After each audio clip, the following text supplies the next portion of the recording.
So I'm going to speak about airspace, air rights, and I hope when I finish, it's not a lot of hot air. So we're going to start that air is really bifurcated into two separate spheres. There's navigable airspace, and that's controlled by the federal government, by the FAA, and there's airspace below navigable airspace, and that's controlled by the property owner.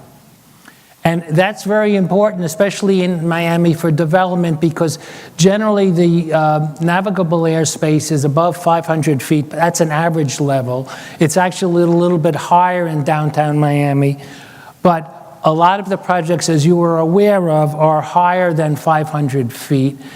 And by reason of that, you need to go to the FAA to get their approval. Now, they recently increased the height to 1,049 feet in downtown Miami so that we can get these gigantic projects that are either built now or in the works.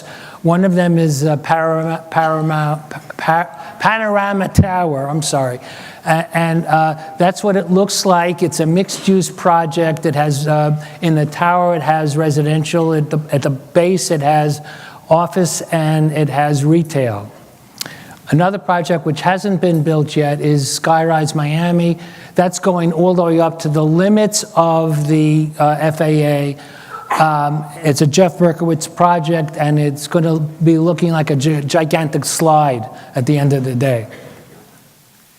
So the corollary to having the property owner own under 500 feet or under 600 feet is that if the government wants to go under that, under the navigable airspace, it needs to buy the right to go under the navigable airspace from the property owner. And we've had this in Broward County. I live in Hollywood. The Fort Lauderdale Hollywood Airport built a second runway several years ago, and they've been in the process for the last 2 or 3 years for buying what they call a navigation easement from the property owners. They're going over residential property now, both in takeoff and in landing. And so they're going into private property, and they've had to pay very substantial sums to the individual property owners to get that easement to go over their property.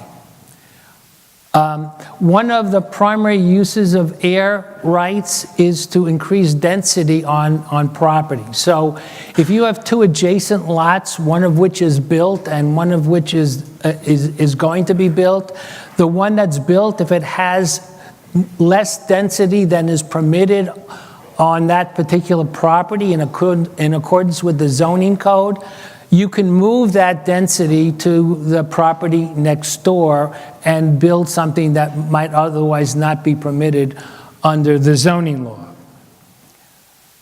Also, another way of doing it is there's certain protected properties that have undeveloped air rights, and you can use those properties to take the air rights from those properties and convert them to a larger structure as we have here. And we've done this in Miami. This is Avra John. She's bought some of the Jetson motels on what they call the Mimo district in Biscayne Boulevard and the 50s. These, for some reason, are protected structures, the most famous of which is the Vagabond Motel. They call it the Vagabond Hotel now. They have density that she has sold to developers who are developing in downtown Miami for many millions of dollars because of the density that she's been able to convey to them. Now, we're going to talk about some creative uses of airspace. I'm going to start with New York because it's more creative, but we have plenty of stuff in Miami. So the first thing is, this is the approach to the George Washington Bridge. I don't know how much you know about the George. It's in northern Manhattan, and this is an old slide and it's hard to read, but you can see in the bottom portion of the slide, there's a roadway. That roadway is going all the way up to the bridge. On top of the roadway, they built a ramp sitting with a pad on top of it. And that pad houses 6 different residential buildings. Think of I-95, putting some lid on I-95 and building on top of I-95 down here. It's an interesting thing to think about. Of course, you would need the consent of the government, but it would give you a lot more developable land than we have left now. This is Park Avenue in New York City. This is a very old slide. If you look at the left-hand corner of the slide, you can see there are railroad tracks. That was an open, Park Avenue at one point was an open pit. So they built a roadway on top of the open pit, and it looks like this now. The railroad is still there. It's still underneath. It transports people from Grand Central Station to Westchester County, but it doesn't look like it looked originally. This is Grand Central Station. This is the end of Park Avenue. This is what it looked like in the 30s, and this is what it looks like now. They built a building on top of Grand Central Station in the early 60s. It was originally called the Pan Am Building. You know what happened to Pan Am? It's called the MetLife Building now. This is the latest project going on in New York City. Now, it's called Hudson Yards. It's going up on the west side of Manhattan. Now, if you know anything about Manhattan, it's between 10th Avenue and 11th Avenue. A few years ago, this is what it looked like. It was a pit with a lot of trains coming in from Pennsylvania and New Jersey, and they're in the process of developing it. When it gets developed, it's going to look like this. It's going to be 19 million square feet of office and residential. It's going to be one of the hottest areas in Manhattan when it's built out. So we're going to talk about Miami now. We have Miami Central. That's the Bright Line train. What they're doing with the tracks that they're building for the Bright Line train, they're building both office and residential buildings on top of the tracks. It's going to look like something from outer space when it's finished. 1111 Lincoln Road, we were working on this project. I don't know if you know it, it's a garage built by famous architects, but one of the levels of the garage is event space. People have had weddings in a garage, and so one of the elevated pieces of the airspace is being used as event space. Paramount World Center is something I've worked on. It's in downtown Miami in an area that the old arena used to be located in. The Paramount building is going to be a 60-story building. It's a condominium. And the amenities for the condominium are being constructed across a pedestrian way on a building that's not owned by the Paramount owners across the way. And there's a bridge that you will go from the building to the amenities, which you can see much better here. This is a bird's eye view.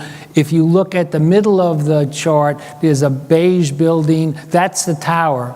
And you can see that there is a bridge across it starts on, I think, the 6th or the 7th floor of the tower, and it takes you to the roof of the building across the pedestrian walkway, and that's where all the amenities will be constructed. They actually are being constructed as we speak. Okay, I want to talk about mixed-use projects because they utilize airspace in different ways. So mixed-use projects frequently look like it's just a building. It just looks like any other building. Panorama Tower, as we discussed before, it's just one structure. However, it's broken up into pieces, and those pieces are separate fee parcels that can be created. They're created and can be transferred separately. So you have the tower, which is the residential portion. You have an office portion. You have a retail portion of the. That's creative uses. So you break up a parcel into different pieces. It all looks like one particular parcel, but it really is separate pieces. I don't know if any of you stayed at the Four Seasons in Miami and Brickell.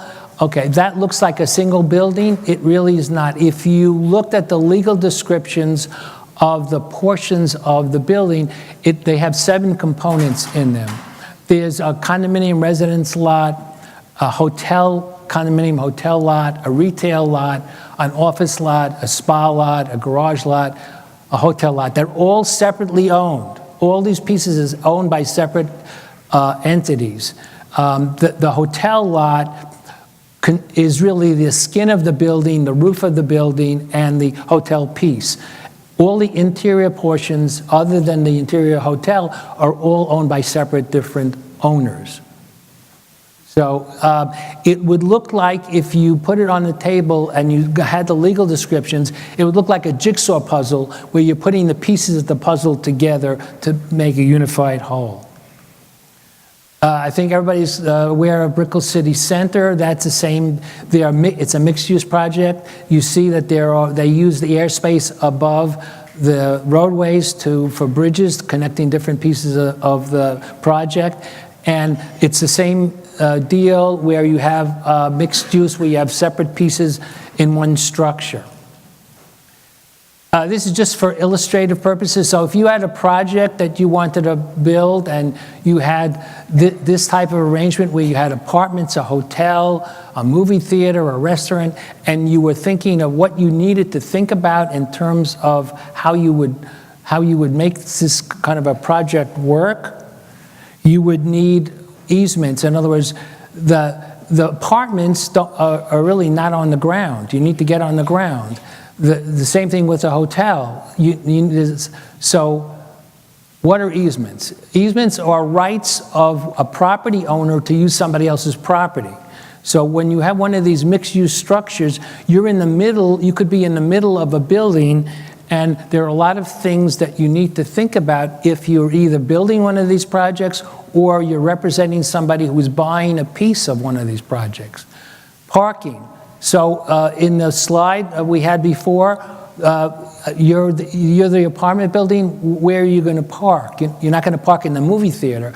So most of the buildings have parking that, as the Four Seasons does, and that parking structure is a separate ownership. So you need to make sure that you have arrangements with the owner of the parking garage that you can actually park cars there. What do you do with the trash?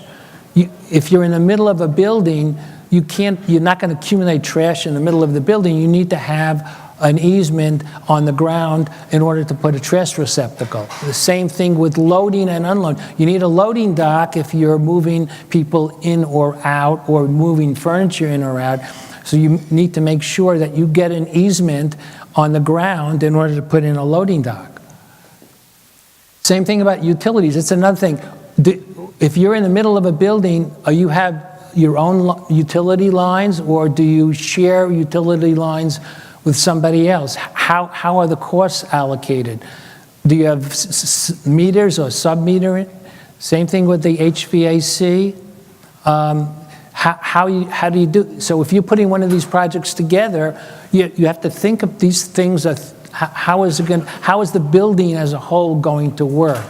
Same thing with security services, telecommunications. If you need a satellite dish and you're in the middle of the building, you need to get roof rights in order to put a satellite dish on the roof. If you have cable that's coming in it's coming in from the ground, you need to get easements to put cable in. Same thing about life safety. Is it one system, or do you have individual systems? If you have a hotel and you need signage, do you want it on the ground floor or on the top? And if it's not in your unit, then you need to make a deal with, you have to make sure you have a deal with the entity that owns the portion of the property that you're putting signage in. And management. So for many, many years, when we started to do these mixed-use projects, there was a tax problem involved, because the Miami-Dade tax assessor's office decided that if you have an air rights parcel, you don't get a separate tax folio number. So The famous case is the Four Seasons. The Four Seasons, I said they have 7 components. 2 of the components are condominiums. The condominiums required by law to get separate folio numbers. But the 5 elements that are not condominiums share a single tax folio number. So what happens if one of the parcels doesn't pay their proportionate share of the taxes? How do you finance that? How do you get some lender to finance it? How do you sell something when you could be at the mercy of some other owner? Well, that problem, we've been working on that problem since 2014, and I'm happy to tell you that we just got it in the last legislative session in 2018. There was a statute that was adopted by the legislature, which is now will require the tax appraiser's office to grant separate folio numbers for air rights parcels. So that problem, after starting next year, that problem should go away. And that's all I got.